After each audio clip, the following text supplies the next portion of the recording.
Hey guys, welcome to my channel. Today we're going to be trying, let me start over. Today we're going to be retrying the products that I have from Becca Cosmetics. As many of you may be aware, Becca announced that they are going out of business later on this year. So I figured it was time to try some of the Becca products I had in my stash, and also one product that I purchased because I wanted to try it before it got sold out, to see if any of these are worth repurchasing before they're all sold out, or if it's time to just let them go. So if you guys would like to see what I have from Becca, hear my thoughts, I feel like these are worth purchasing before they're all gone or not, then just keep watching.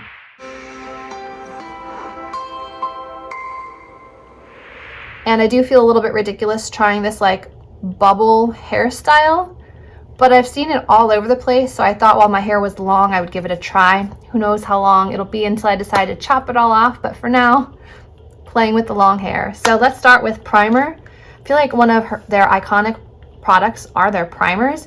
This one is the Backlight Priming Filter. I've tried a few Becca primers in the past. Don't really remember anything about them. This one looks like a champagne shimmery kind of primer.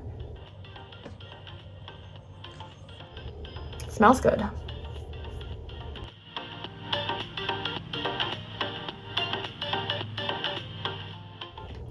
So this primer does leave the skin nice and radiant. So far, so good. I do feel like it's enlarging the pores a bit, but generally if something's shiny, it's going to do that. Next, I have the Becca Skin Love Weightless Blur Foundation, and I don't even know if they make this anymore.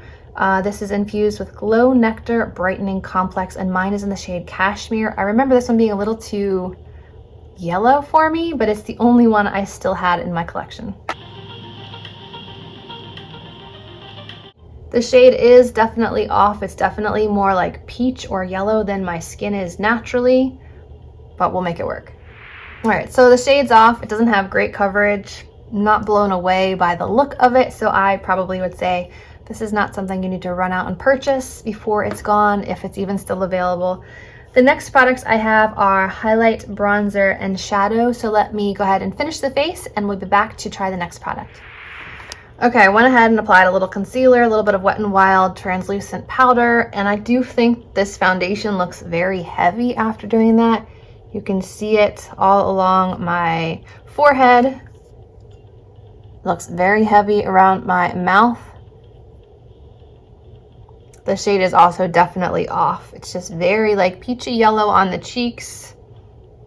Yeah, so the foundation is definitely a no-go, but let's move on to cheeks now. I have this Becca, Chloe, and Malika BFFs palette that has a bronzer in it, 2 blushes, and a highlight, but I have another highlight that I really want to try. So we're just going to try this bronzer today.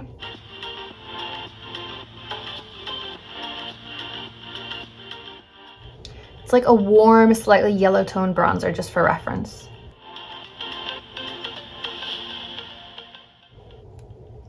Bronzed without. Okay, so as far as bronzer goes, I think that one's fine, no complaints.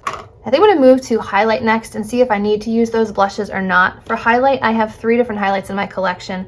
The first one being the Parisian Lights one, which I love. It's this light pink and gold one with the Eiffel Tower on it. It's beautiful. Paris is actually one of my favorite cities.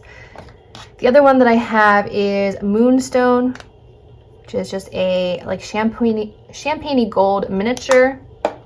I do think I have like Jade Opal too somewhere, but I don't know where that one got to. And then I just picked this one up. This one is Becca Own Your Light. And I love the packaging, first of all. It's beautiful. And then inside, it's like a pink, peach, gold shifting colors. I don't know if I would use this as a blush or as a highlight. It reminds me a lot of the Smashbox and Velada highlight that I love so much for the summer. Like, that is so pretty. So I think I'm going to try that as a highlight. It might turn into a blush. We'll see.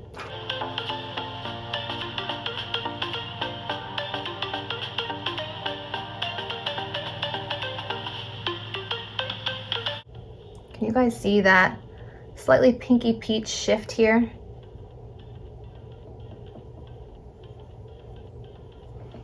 I think I can get away with using that as a blush. It's really pretty. I think that's really pretty. as a blush or a highlight. Like straight on, it just looks like a pretty blush. Turn to the side, you see the pinky glow. So I think this is really pretty. I think I'm going to stick with this for my blush and highlight today. I might top it off with a little bit of the Parisian Lights one. So it's not a highlight you can put probably on the center of the face, but on the cheeks, I think it's really pretty. I would recommend this one before it's gone. And then I'll just swatch the other two. The Parisian Lights one is really pretty. It's like a pink, a light pink with a definite yellow gold shift to it. And then Moonstone is more of a champagne to gold shift, and that's the one I'd probably use on the high points or the bridge of the nose, anything like that.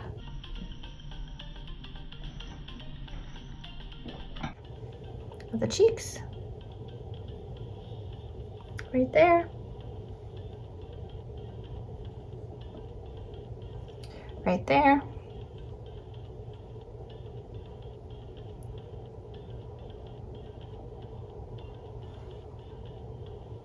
So I do like their highlights. I have to say that these are really good. I would recommend. So we've done primer, we've done foundation, we've done bronzer, we've done blush highlight, if you will. Next, let's move on to lips. I have 4 lipsticks from Becca. These were also part of, I think, the Chloe and Malika BFFs collaboration. I have Brave, which is a deep red. I have Hot Tamale, which is like a red orange. And then I have the 2 nude shades. I have Cupid's Kiss and I have Yours Truly. So let's see what they look like. Here's Yours Truly, which is a bit more of like a peachy nude.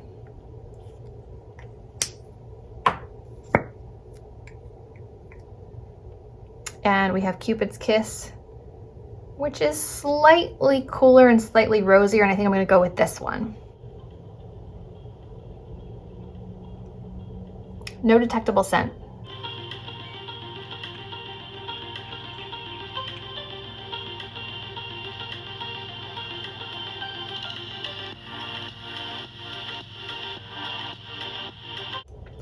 Very comfortable.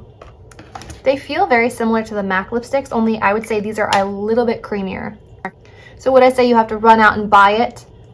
I feel like there are a lot of other lipsticks on the market, very comparable, so I would not say that that's something you need to buy before it's gone. Next up is the only Becca palette that I could find in my collection. This one is the Volcano Goddess collection. I remember loving this one. This was on my favorites for quite a while. It has your mattes here, and then the rest are basically shimmers or metallics. I would say these are shimmers and these are metallics. So we'll just kind of create a simple look and I'll let you know if I still love this.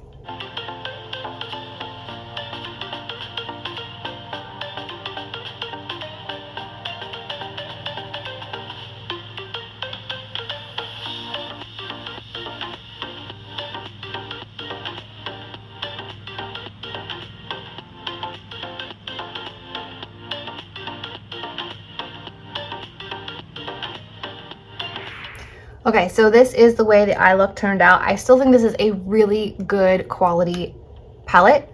If you can get your hands on this, I still highly recommend. It is really, really well pigmented. These mattes, they show up right away with the first dip, first application.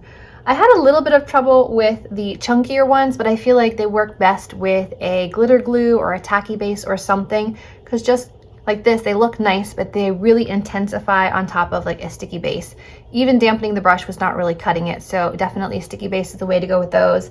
I'm wearing this one on my lid and this one. The shimmers are so nice. Again, one swipe application, one swipe pigment. I still really like this palette. I'm definitely going to be keeping this one in my collection. So of all the products that I had in my collection from Becca, I would not recommend the foundation. I would not recommend the lipsticks. I do like the face palettes and the eye palettes. I think they're really nice. The highlights are also really excellent. I know Becca is known for that. So those are the things that I would suggest picking up before they're all gone later on this year.